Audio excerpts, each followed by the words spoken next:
Pa dobar dan ili dobro jutro ekipa. Danas idem mijenjati gume na Slađaninom SV-u. Nažalost, bilo mi je hladno kad sam to radio, pa nisam napravio demonstraciju niti pokazao kako smo skidali gume.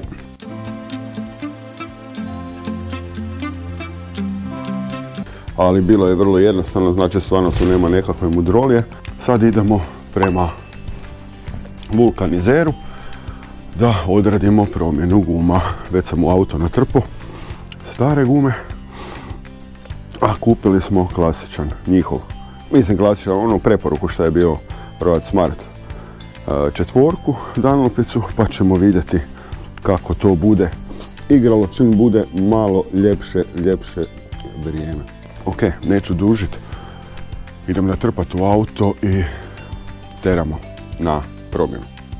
Tako ekipa, a šta da vam kažem, idemo promijeniti te gume, nije da su ove loše, budemo mi to pokazati, znači ove stare gume stvarno nisu loše, ali je problem što su stare, znači one su već, računajte 2020. vam je proizvodnja, stavljene su 2021. Sad će praktički biti 2025. Znači,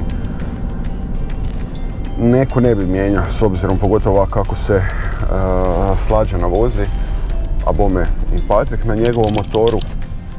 Tako da ne vidim nekakvog smisla, ali ok, gle, imao sam priliku, uzeo sam dobre gume i ok.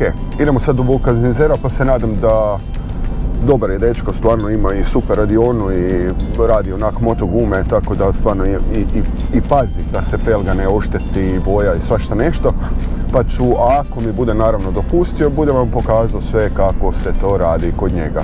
Pa se vidimo tamo vrlo brzo. Pozdrav!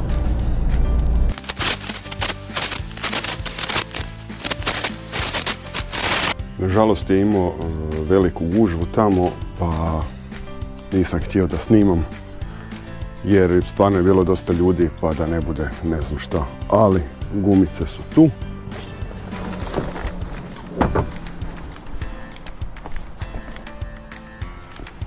Lijepo stavljene. Zbalansirano. I sad može ići montaža na stroj. Tako se.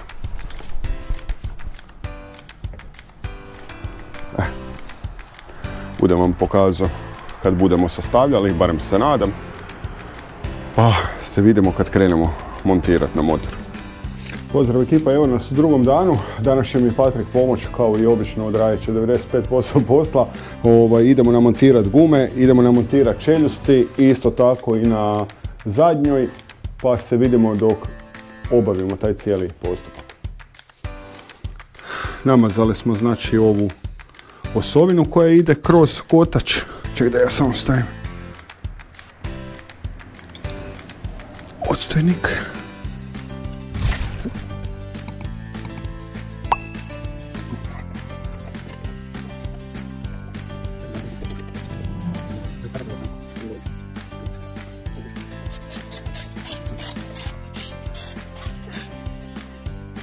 Nemoj skroz do kraja.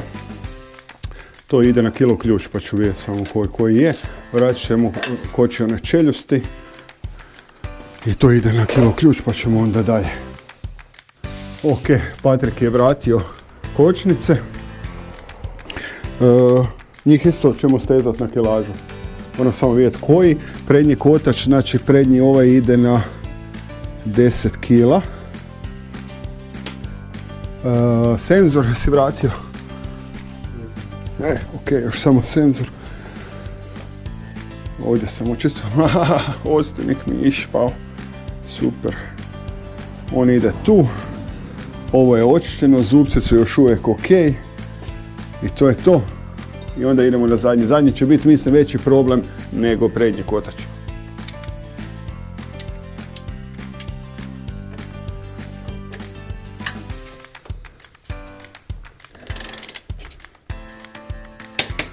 Dobro, super. I sad se onaj mali kontra vrati sam. Ne mogu gledati. Aha, radi ovoga smeta. Da. Dobro. Ok. Ispravka netočnog navoda, 6,5 kila ide za ovaj. Ja sam čitao koja kilaža se stavlja za, kako se zove, zadnji kotač, za zadnji ide 10. Po knjižici, znači, klješta idu na koliko kila? Sad sam zaboravio. 3,9, znači i onaj mali sigurnosni šarafić, on ide na 2,5 kile. Eto, na greškama se uče, sva sreća pa sam skužio odmah. Jer za možda sljedeći put kad se bude skidalo, Bog isto to više ne bi otpustio. Ovako barem idemo po nekakvim servisnim parametrima koji su ispravni. Znate što smo napravili zez? Moj, ili nisam gledao?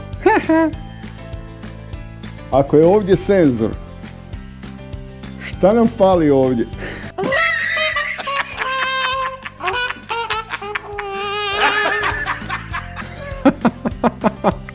Zarokritirali smo gumu krivo. A dobro, na greskama se uče, sad sve ćemo ponoviti opet. Bome, mogu vam reći da smo se namučili s ovim dijelom gore nego s onim. Onaka ne treba, ušao je bolje nego sad. Ali dobro, evo, riješili smo i to. Može jedan čovjek i sam, ali puno jednostavnije kad nas je dvoje. Ok, mogu spuštati. Mogu. Znači, on sa desne strane ima odstojni kotač, a sa lijeve sama bolcna ili ti šaraf, osovina. Može, šta ti treba? Veliki. Znači, on ide na 6,5 kila.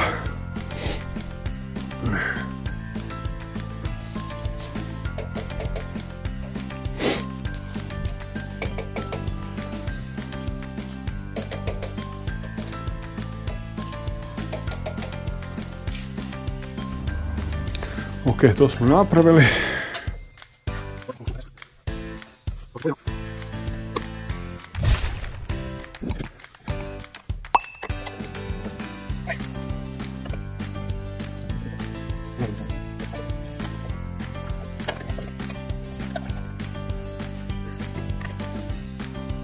Nakon ove će borbe sa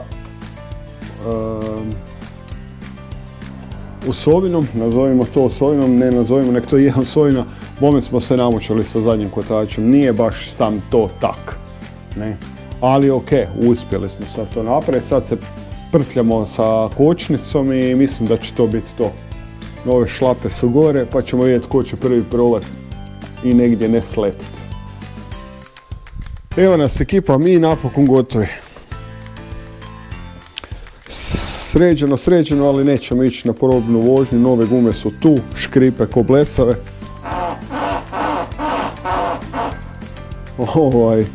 Tako da ćemo se zadržati na tome.